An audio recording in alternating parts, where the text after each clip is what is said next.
My name is Joseph Ogiji. I'm here with my wife, a privileged pastor in this great commission. Before this child came, we had our last baby 2012. And 2 years after, there was an abdominal complication. An issue came up that needed a medical attention. And we went to see a professor of gynecologist. My wife was, upon investigation, she was diagnosed of ovarian cyst. And the ovarian cyst was operated, but when she was opened up, the professor called me and said, see, there's a problem. That he needed to conduct a whole hysterectomy. The ovarian needed to be removed, and some other things needed to be removed just to enable her live. Just a minute. The doctor said he will do what? Hysterectomy, gynecology. Total removal of the womb. That is TAH. Yes. Total abdominal hysterectomy. Yes, sir. That is the whole uterus is removed, the cervix is removed. Fallopian tubes are removed, ovaries are removed. Yes. That is exactly every single thing that makes a woman reproductive.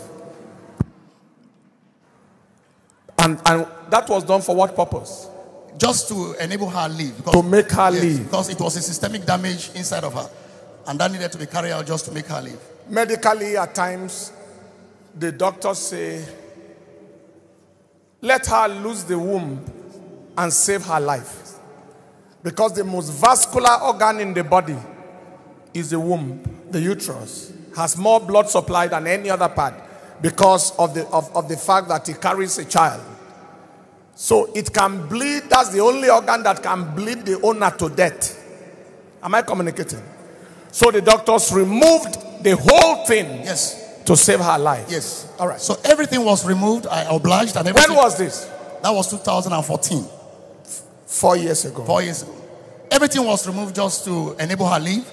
And it was difficult for me to tell her thereafter that this was exactly what was done. But I summoned courage and told her this has been done on you. She has this pen chance for a baby girl, and I said we can adopt. So we all agreed on that. But again, after we forgot completely about having a baby, because that was medically, the doctor told us it cannot work again, and we agreed. I saw the womb and everything removed, so there was nothing like it was an evidential material to show me that all of this had been done. So we agreed, and it was done. This year, we started on the 8th of January. When we started our 21 days fasting. I was at, I had a seminar presentation. So I was at Kaduna, and I did it at Mando branch of the church. And Daddy raised a song that captured my soul. I was deep yearning for something inside me, a change, a shift in life, spiritually. And I sent him a text immediately that I needed to see him. I think it was an email that I needed to see him, that I had this conviction, I needed a shift in life. And he obliged me. So I came on the 17th. And when I was coming, I carried along my wife. We came, and Daddy prayed for us, and emptied a total oil on us. And he said something, that anything not working in your life, he was pronouncing it upon my wife. Anything not working in your life, from today it shall begin to work. That we should go and make exploit in the new area we're posted to. So we never took it anything, but I thought it was just a normal prayer that he prayed for us. Then February, she started complaining of some issues that is pregnancy related. But this is a condition that she cannot take in again. A woman that is wombless.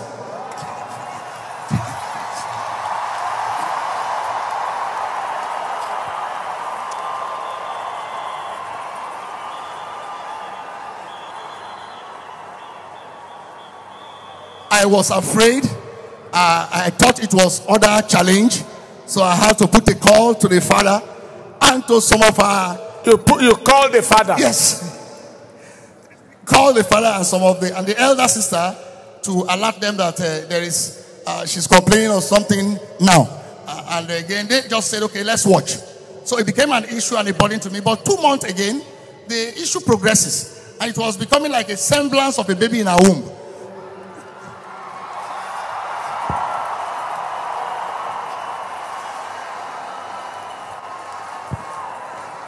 So I asked her to go for examination. And when the investigation was conducted, I was there. We saw a baby running inside.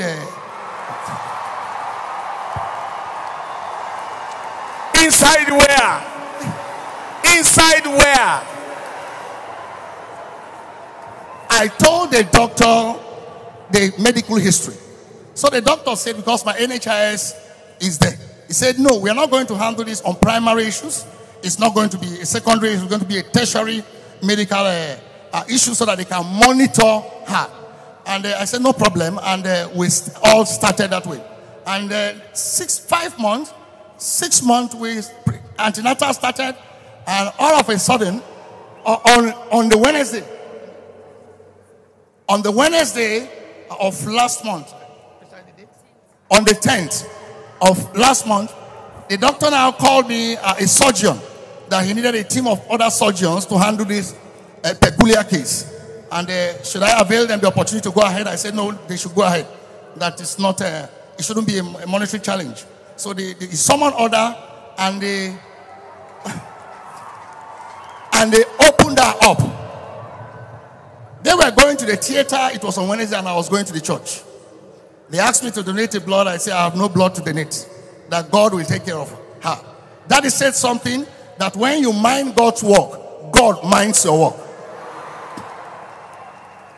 So I left her to the church, and after the church section, I called, and they said, "Thank your wife has delivered a bouncing baby boy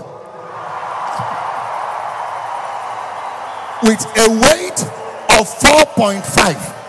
A weight of 4.5 kg. 1 kg above the upper limit. The upper limit is 3.5. It wasn't a womb they saw. They saw a pouch that is film-like in structure that housed the baby for the 9 months.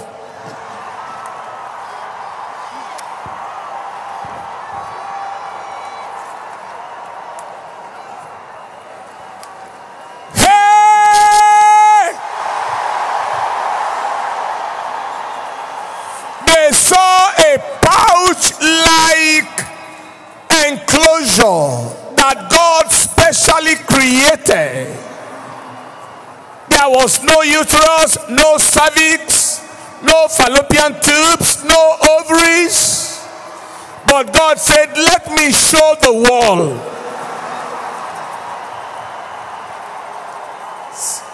I believe that was why God made it to happen by surgery. Because if it delivered normally, would have thought it's a normal thing. But God said, open up and see what I did. I created something to carry the child. I could have given her a new womb, a new ovary, a new fallopian tube. Let me just create something. Let me do it differently. Will you lift up your two hands everywhere you are? Will you lift your voice and just worship God? What kind of God are we serving? What kind of God are we? Pray in the spirit, worship him.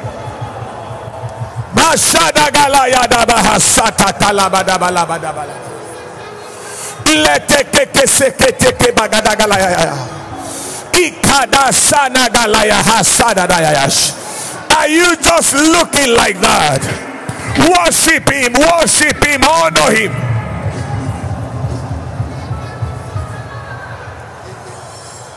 The junior.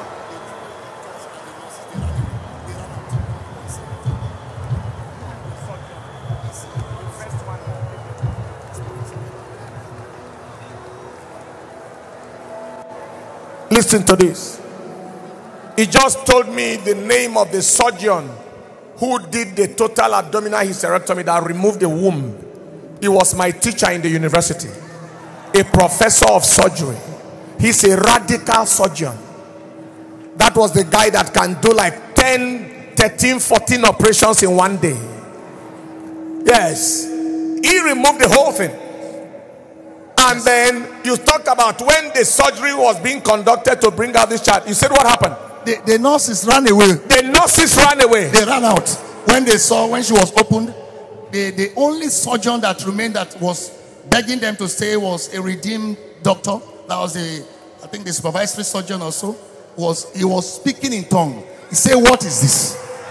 And entered. When they saw that the child was housed in a pouch, a container, a bag that God created, and it was not a womb, the nurses ran away.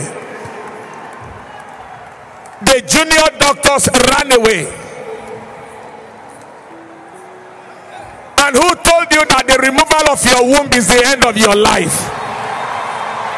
Who told you that there is anything the devil removed from your life that cannot be replaced and restored and repaired by God? We serve a God who is doing miracles till today. Apart from being a pastor, I am a medical doctor. What has happened now is impossible. Impossible. Impossible. Impossible. Impossible.